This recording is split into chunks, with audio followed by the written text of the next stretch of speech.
We've all experienced disappointment at some point in our lives, and it could be because of a missed opportunity, a broken promise, a failed expectation, or the things we expected and hoped for simply didn't go well as planned.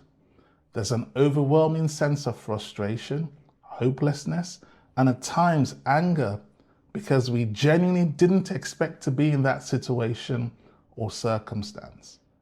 This episode will examine the issue of facing disappointment, explore some reasons why disappointments occur in our lives, discuss some practical strategies to help us address and cope with these challenging situations, and finally, talk about its impact on our psychological health and well-being. Hi there, I'm Aya from the Talking Hub, and we are going to talk about how to deal with disappointments in our lives.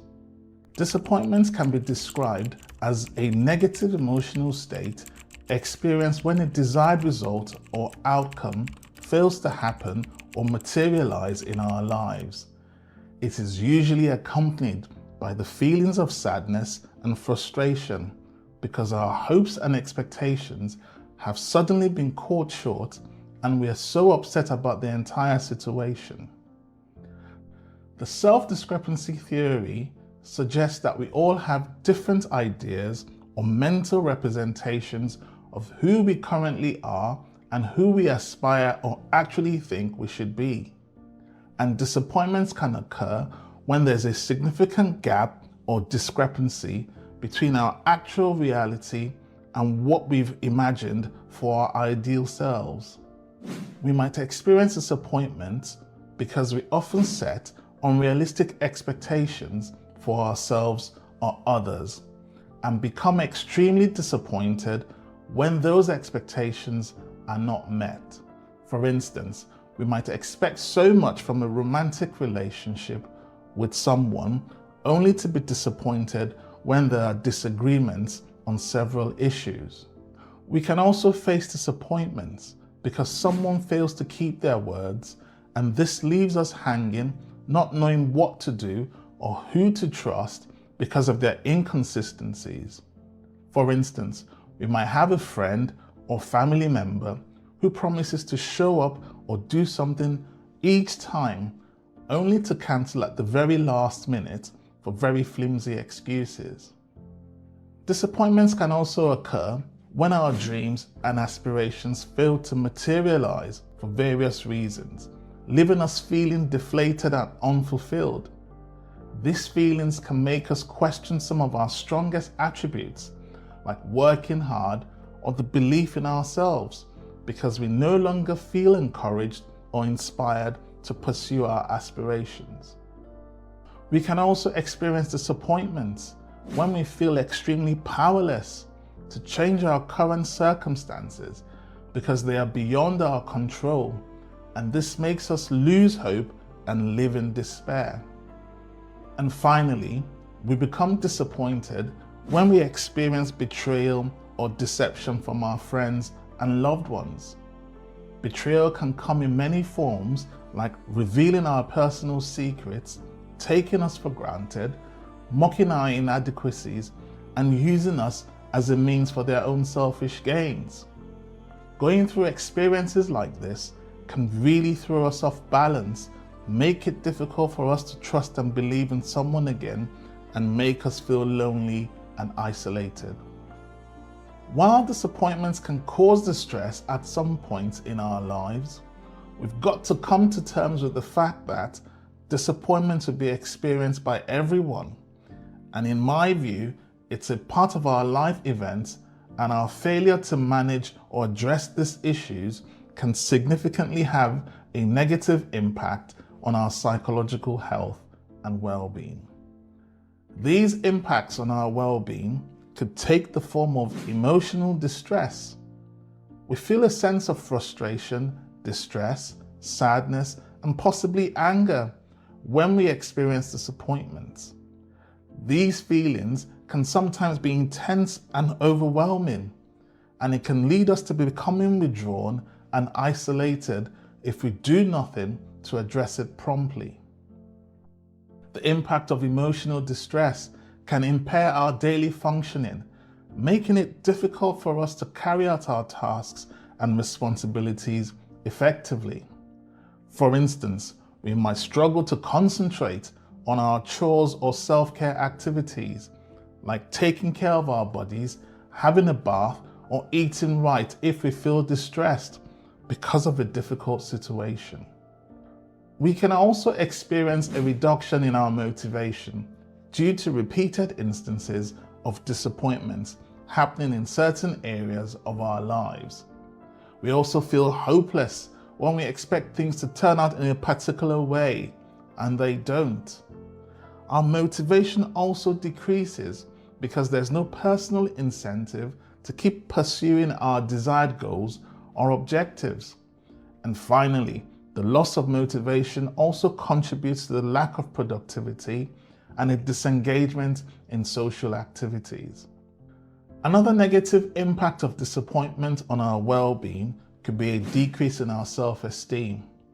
Our self-esteem gets impacted by a number of difficult situations, and this also affects our positive outlook to life and diminishes our self-confidence. Disappointments can also have a negative impact on our relationships. We might experience a strain in our personal or professional relationships when people close to us break their promises or betray us. These are very painful experiences that cause disappointment, and in most cases, time is needed to heal. We might also withdraw from social interactions or fail to meet our commitments, leading to more conflicts and misunderstandings with people. One final negative impact that we can discuss is an increase in stress and anxiety. The anticipation of potential disappointments can lead to an increase in stress and anxiety, which negatively impacts our psychological health and well-being. Disappointments can leave us feeling more vulnerable to experiencing anxiety when faced with stressful situations. We might also find it more difficult to cope with life because we feel anxious about so many things around us. So we've been able to describe the feelings of disappointment, mention a few reasons why we experience disappointment, discussed its impact on our psychological health and well-being. Let's now talk about some strategies to help us address the feelings of disappointment. We can try as much as possible to reframe our perspectives instead of dwelling so much on the disappointments. Now, I accept that this might be a bit difficult and subjective, depending on the nature or gravity of the issue, but we can start by objectively looking for things to learn from the situation, grow from it, or how to potentially avoid it in the future. One other thing that reframing our perspective does is it helps us plan ahead, create actionable steps, and move forward in our lives. Another thing that we could do is to seek support when we experience disappointments. This support could be from family, friends, or specialist professionals. Sharing our feelings can help ease the burden and provide us with a fresh perspective on the issues that we face. Seeking support can also help us communicate in clear terms how we're actually feeling at that point in time, and this can help us in processing our emotions and enabling others identify on how to provide the required support that we need. One other strategy that we could adopt is to focus on some of the things that we can control. We should try as much as possible to direct some of our energy and attention to certain aspects of the situations that we can control.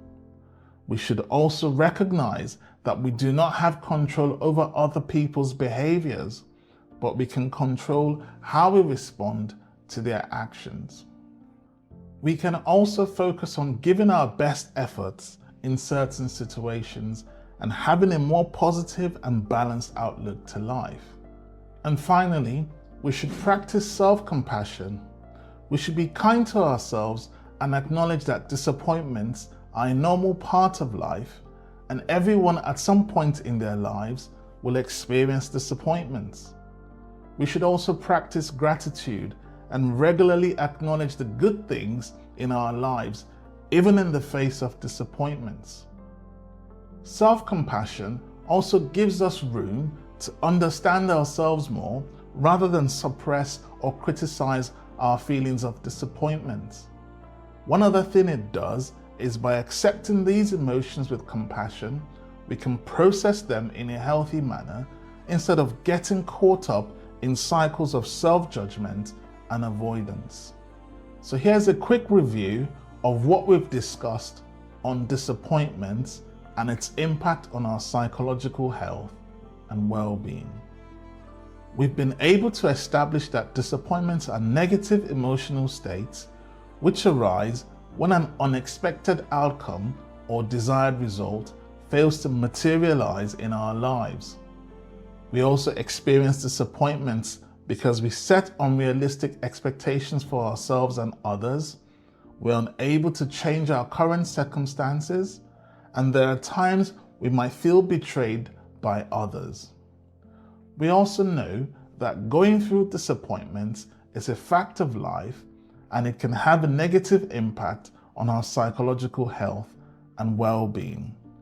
But reframing our perspective, practicing self-compassion, adjusting some of our expectations, and focusing on some of the things that we can control can help in managing the effects of disappointments in challenging situations.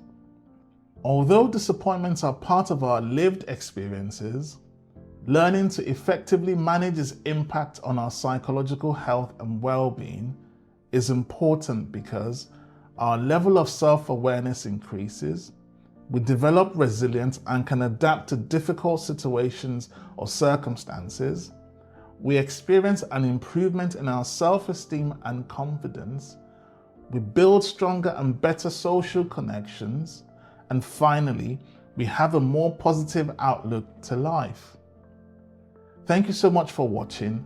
Please subscribe to the Talking Hub, and you can also listen to or download this episode on Spotify, Google, or Apple Podcasts. Thank you.